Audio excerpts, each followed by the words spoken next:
नमस्कार, जोहार झारखंड देख रहे हैं आप और मैं हूं आप सबके साथ अनूप। बुलेटिन की शुरुआत करते हैं और सबसे पहले बात पारा टीचरों की। तो समान काम के बदले समान वेतन और नौकरी स्थायीकरण की मांग को लेकर झारखंड के पारा शिक्षक एक बार फिर आंदोलन पर हैं। कोल्हान के पारा शिक्षकों ने आज राज्य के खाद्य आपूर्ति मंत्री सरयू राय के आवास का घेराव कर जोरदार प्रदर्शन किया।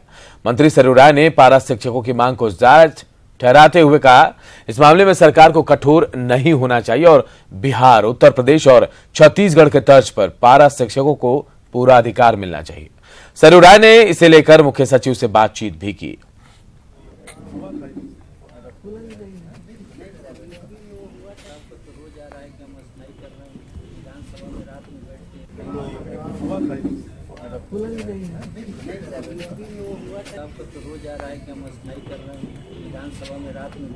भी हुआ है, मुझे इसकी जानकारी नहीं थी। मैंने यही कहा है कि कल आकर इन राज्यों ने जो किया है आप उसके कागजात हमको दे दीजिए।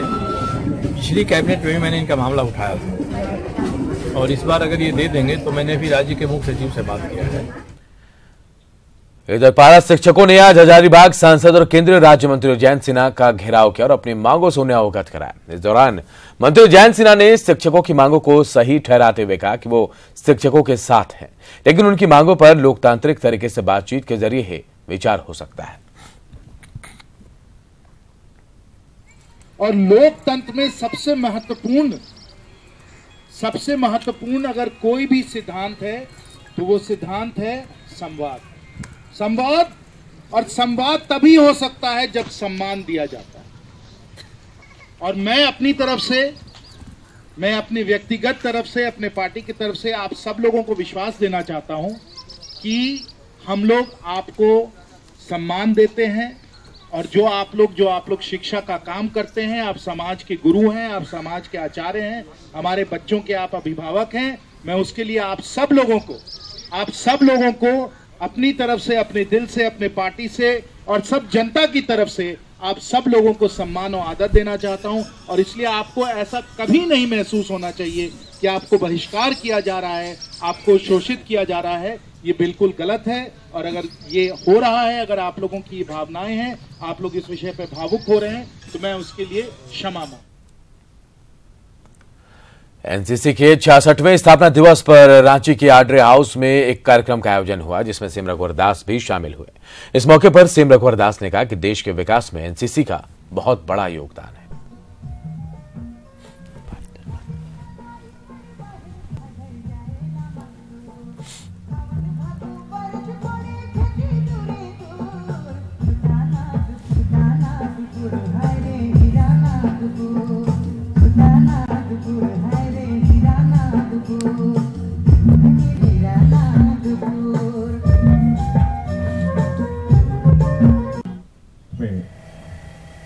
महत्वपूर्ण दायित्व 1948 से निभाते आ रहे हैं और हमारा देश 1 अरब 25 करोड़ की आबादी की देश, एक महान देश है।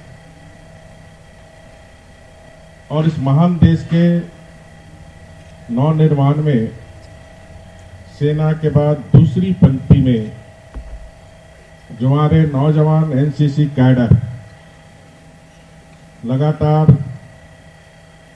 समाज के बीच, राज्य के बीच, देश के बीच जो एक सामाजिक दायित्व समाज के प्रति होनी चाहिए, चाहे वो स्वच्छता से संबंधित हो, ट्रैफिक समस्या से संबंधित हो या अन्य रचनात्मक काम हमारे एनसीसी कैडर के द्वारा किए जा रहे हैं। और ये हम सबका दायित्व बनता कि ये जो देश में या राज्य में जो हमारे नौजवान, ये नौजवान आने वाले समय में राष्ट्र के निर्माण में अपनी भूमिका अदा करें। इस सोच के साथ जो हमारे NCC group commander Shri S K. Prasad ji इस दिशा में उनकी पूरी टीम काम कर रही है, तो मैं ब्रिगेडियर एस.के. प्रसाद और उनकी टीम को भी बहुत बहुत साधुवाद, धन्यवाद देना चाहता हूँ। सैनिकों के बारे में भी विचार करना चाहिए। जो सैनिक देश के हिमालय की चोटियों में सर्दियों में जहां तापमान की कोई ऊपर नीचे कोई ज्ञान नहीं रहती है, वहां हमारे सैनिक देश की सुरक्षा में खड़े रहते हैं। रांची के धुरवा मैदान में राज विद्या केंद्र की ओर से शांति समागम का आयोजन हुआ, जिसमें राज्यपाल द्रौपदी मुर्मू और सीएम रघुवर दास भी शामिल हुए। समागम में आध्यात्मिक गुरु प्रेम रावत ने जीवन में शांति के महत्व को समझाया। इस कार्यक्रम में कई विदेशी मेहमानों सहित देश भर के अनुयायी पहुंचे। विश्व के हर व्यक्ति तक पहुंचे। प्रेम रावत जी द्वारा शुरू अपने रूप से कई लोग हैं जो समझते हैं कि अगर दुनिया को खाना मिल जाए तो शांति हो जाएगी। जितने लोग जेल में हैं वो ये सोचते हैं कि हमको जेल से छोड़ दिया जाए, शांति हो जाएगी। तो शांति है क्या? किस चीज को शांति कहें? लोग लड़ते हैं आपस में, और जो लड़ते हैं तो लोग कहते हैं अगर ये लड़ाई बंद कर दे तो शांति हो जाएगी। शांति हो भी जाती है, फिर लड़ाई शुरू हो जाती है। तो अगर शांति हो गई तो क्या शांति ही लड़ाई को जन्म देती है? जमशेदपुर के गोलमुरी में एक पुराने डंपर के डाला में आग लग गई। बाद में स्थानीय लोगों ने आग पर काबू पाया। जानकारी के मुताबिक उस पुराने पड़े डंपर के डाला में चोरी छिपे गैस कटिंग का काम होता था, जिससे यह आग लगी। हालांकि इस मामले पर स्थानीय लोगों ने चुप्पी साध रखी है।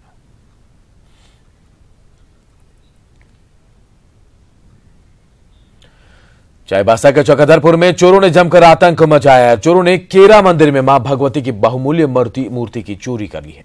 चोरों ने मूर्ति समेत सोना चांदी के गहनों को भी चुरा लिया है। पुलिस फिलहाल पूरे मामले की जांच कर रही है।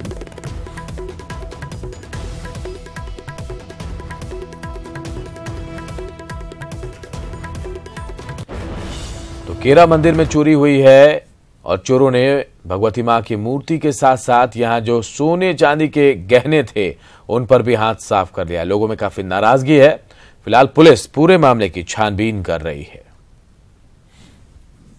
मंदिर में काम करते हैं दो आदमी, वो ये चाबी ला करके खोलने के लिए आते हैं साफ सफाई के लिए।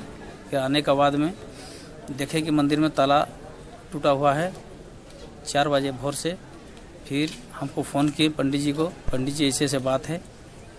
फिर फ़ोन के माध्यम से हम चकधरपुर में रहते हैं, वहाँ से आकर के देख रहे हैं। यहाँ का जो राजा साहब है वो भी फ़ोन किया हमको, पंडित जी आइए, ऐसे माँ को चोरी करके ले गए, ताला बुला तोड़ करके। और साहेबगंज में कृषि विभाग की मिट्टी परीक्षक मशीनें हाथी के दांत साबित हो रही हैं। मशीनों पर करोड़ों रुपए खर्च हुआ, लेकिन किसानों को इससे कोई फायदा नहीं हुआ। लिहाजा किसान काफी दुखी हैं। हाथी के दांत साबित हुई मृदा परीक्षक मशीनें। नकारा लोगों को मशीन देकर विभाग ने की खाना पूर्ति।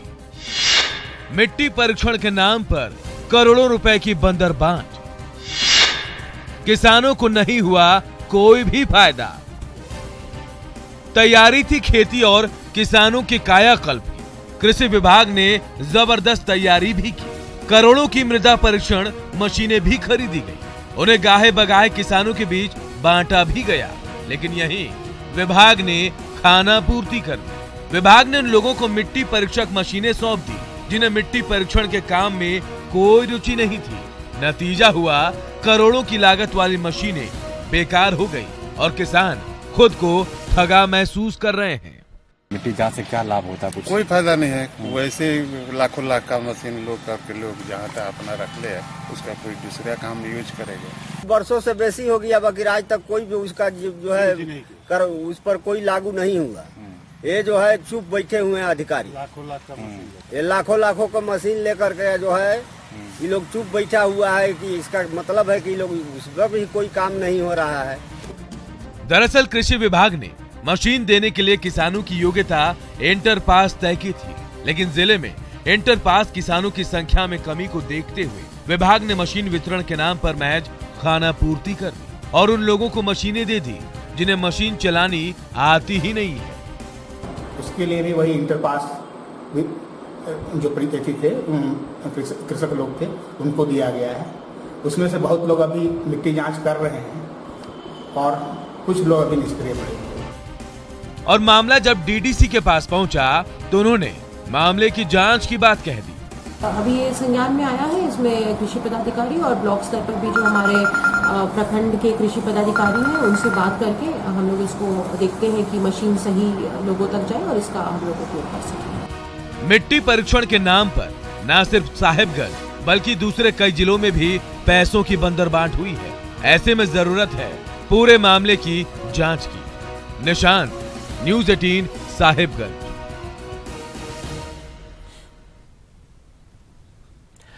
गुमला घाघरा के कई किसान आज भी मुआवजे की आस में टकटकी लगाए बैठे हैं। पहले प्रकृति ने और फिर उसके बाद सरकारी बाबू ने ऐसा कहर बरपाया कि जिंदगी अब उन्हें भारी लगने लगी है।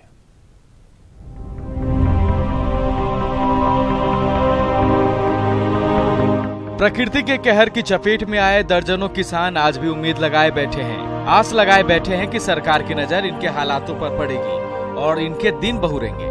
दरअसल 2016 में घाघरा इटकिरी के कई किसानों की फसल बर्बाद हो गई थी। इतने दिनों में कई बार इन्होंने कई जगह मदद की गुहार लगाई, पर कहीं से कोई सहायता नहीं मिली। हालात ये है कि जिंदगी अब बोझ लगने लगी है। पैसा अभी तक हम लोग को नहीं मिला है, इसलिए हम लोग इटकिरी गांव से आए हैं। हम लोग कई बार आवेदन भी दिया, लेकिन अभी तक कुछ भी हम लोग को नहीं मिला। सीओ जांच में गए थे, सब प्रकार का जांच करके हम लोगों ने आवेदन जमा किए थे और डीसी को भी एक बार आवेदन दिए थे, लेकिन फिर भी कोई सुनवाई नहीं हुआ। न्यूज़ 18 की टीम ने जब इन किसानों के हालात के बारे में प्रशासनिक अधिकारियों को बताया, तब जाकर मदद का आश्वासन मिला। अभी आने वाले 2 दिन पहले भी हम लोग सभी प्रखंडों में कैंप किया और हम लोगों ने दिलाया है मुआवजा, और जो लोग भी छूटे हुए भी हैं वैसे सभी लोगों को हम लोग समय हम लोग उसको मुआवजा देंगे। इन 2 सालों में न्यूज़ 18 की पहल पर ही सही मदद का आश्वासन मिला है। देखना है मुआवजे के नाम पर मदद कब तक इनके घर दस्तक देती है। सुशील, न्यूज़ 18 गुमला। और कोलेबरा विधानसभा का उपचुनाव होने जा रहा है, इसे लेकर बीजेपी के प्रत्याशी को लेकर मंथन का दौर शुरू हो गया। पार्टी के महामंत्री दीपक प्रकाश ने यहां जीत का दावा किया और कहा कि इसके लिए रणनीति तैयार की जा रही है। कोलेबिरा में भारतीय जनता पार्टी अपने दमखम पर चुनाव लड़ेगी, चुनाव जीतेगी, क्योंकि लगातार केंद्र और राज्य की रघुवर दास की सरकार लगातार बेहतर काम कर रही है, अच्छा काम कर रही है, विकास जमीन पर पहुंचा है और कोलेबिरा की जनता विकास चाहती है। विकास करने वाले लोगों के साथ खड़ा नजर आएगी और हम चुनाव जीतेंगे। और इधर मीटू अभियान की चपेट में धनबाद के बाघमारा के बीजेपी विधायक डुल्लू महतो पर विपक्ष का हमला तेज हो गया है। महिला नेत्री के लगाए आरोपों को लेकर जेएमएम के बहरागोड़ा विधायक कुणाल षडंगी ने डुल्लू महतो का इस्तीफा मांगा है। उन्होंने इस मुद्दे को लेकर मची अंदरूनी खींचतान पर भी सवाल खड़े किए हैं।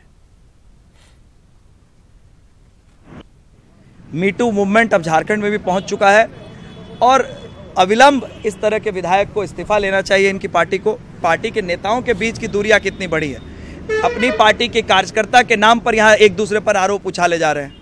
एक महिला कार्यकर्ता वो सड़क पर है, आत्मदाह करने की कोशिश कर रही है।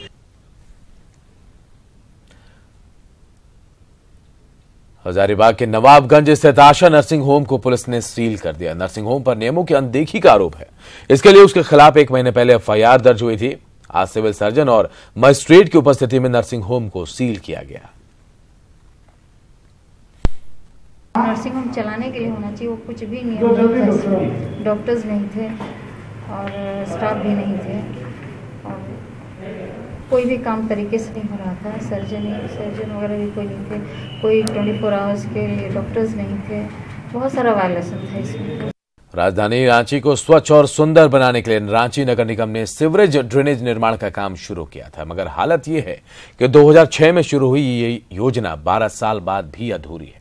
इस पर कई सवाल खड़े हो रहे हैं। रिपोर्ट देखिए। 12 साल बाद भी अधूरा है नाला निर्माण। सांसद महेश पोद्दार को बड़े घोटाले की आशंका। आरोपियों पर कार्रवाई नहीं होने से हैरान।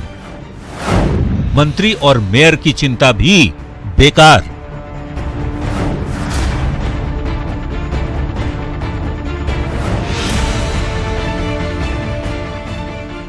खुले और कचरे से भरे सड़ांध मारते नाले और जहां तहां बिखरे निर्माण कार्यों के निशान, ये पहचान है झारखंड की स्मार्ट सिटी बनने को तैयार रांची की, जिस रांची को जल जमाव से मुक्ति दिलाकर एक सुंदर शहर का सपना दिखाया गया था। उस शहर में 12 साल बाद भी सीवरेज और ड्रेनेज का निर्माण कार्य अधूरा है और जो काम हुआ भी उसके तरीके से लोग हैरान हैं। अभी जैसे इस रोड का क्या हुआ था, पहले एक बार पीसीसी हो गया, उसके बाद फिर ड्रेनेज के लिए फिर उसको इससे जेसीबी से तोड़ा गया, फिर पाइप बिछाया गया, उसके बाद फिर उसको पीसीसी किया गया, जो कि रोड बिल्कुल ख़राब हो गया। तो एक बार तो रोड बनाने में खर्चा हुआ होगा गवर्नमेंट का, उसके बाद फिर उसको तोड़ के जेसीबी से फिर पाइप बिछाने में हुआ होगा। साल 2006 में मैनहार्ट के द्वारा तैयार की गई डीपीआर के 8 साल बाद 2014 में सीवरेज और ड्रेनेज बनाने का काम शुरू हुआ। ज्योति बिल्टेक कंपनी को ये जिम्मेदारी दी गई, लेकिन अधूरे पड़े निर्माण और भुगतान में जल्दबाजी पर राज्यसभा सांसद महेश पोद्दार ने बड़े घोटाले की आशंका जताते हुए नगर विकास मंत्री को चिट्ठी लिखकर इस ओर ध्यान दिलाया है। आरोपियों के खिलाफ कार्रवाई नहीं होने से भी महेश पोद्दार हैरान हैं। वहीं मंत्री सीपी सिंह कहते हैं कि निर्माण कंपनी को 23 नवंबर तक का डेडलाइन दिया गया था और काम के आधार पर अब कार्रवाई की बारी है। इसके लिए अधिकारी तो जिम्मेवार हैं और ठेकेदार जिम्मेवार है, ये देखना उनका काम है। गाली हम लोग सुनते हैं तो हम लोग अपने अधिकारियों को बोलते हैं, लेकिन उसके बाद भी पता नहीं आश्वासन का घूंट पी के रह जाता है या इसके पीछे क्या कारण है, ये तो वही लोग बताएंगे। के बावजूद शहर बदसूरत नजर आता है। गड़बड़ी के आरोप में निर्माण कंपनी को 2 बार काम से रोक दिया गया, फिर भी अपनी पहुंच के कारण ये कंपनी ड्रेनेज का ठेका लेने में सफल हो गई, लेकिन उसका रवैया नहीं बदला। जरूर कार्रवाई करेंगे, हम इतना दिन तक थोड़ी झेलेंगे, किसी का दामाद बन के थोड़े बैठा है कि हम उसका इंतजार करते रहेंगे। अगर सही काम नहीं करेंगे तो जरूर हम उसका जांच करेंगे, छानबीन करेंगे। अब तो हमारा हो गया, अब बरसात तक हम इंतजार किए थे कि बरसात के बाद काम करेंगे। सबसे हैरानी की बात ये कि नगर विकास मंत्री और मेयर की समीक्षा और कंपनी के काम से नाराजगी के बावजूद ज्योति बिल्टेक मनमाने ढंग से काम कर रहा है। तो सवाल ये कि आखिर इस कंपनी को किसका संरक्षण मिल रहा है, जो न सरकार की सुन रहा है न सिस्टम की। भुवन किशोर झा, न्यूज़ 18, रांची।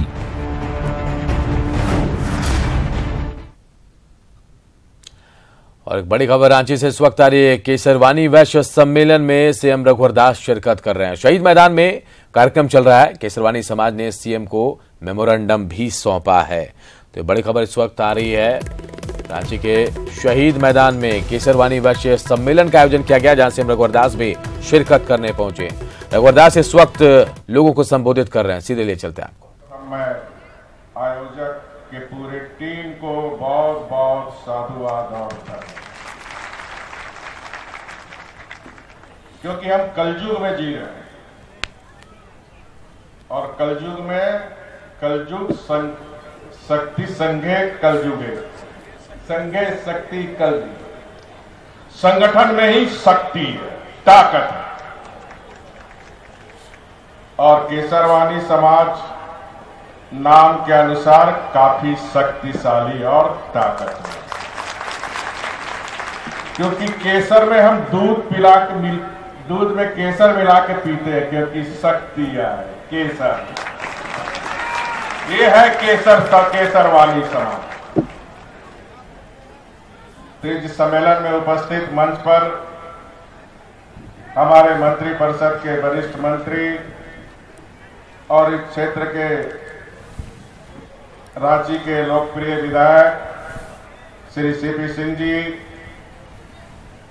हटिया के हमारे युवा तुर्क विधायक श्री नवीन जायसवाल जी, अखिल भारतीय केसरवानी वैश्य महासभा जो जबलपुर से हम सबों के बीच आए हैं, उनका मैं झारखंड की भगवान बिरसा मुंडा की धरती में 3.25 करोड़ जनता की ओर से हार्दिक स्वागत करना। श्री राजीव गुप्ता जी, राष्ट्रीय अध्यक्षा महासभा के जो नागपुर से चल के आई है, उनका भी मैं स्वागत करता हूं। श्रीमती सुनीता गणेश केसरवानी। और इस बुलेटिन में फिलहाल इतना ही, लेकिन झारखंड की बाकी खबरों को देखने के लिए आप लॉग इन कर सकते हैं हमारी वेबसाइट news18jharkhand.com पर। नमस्कार।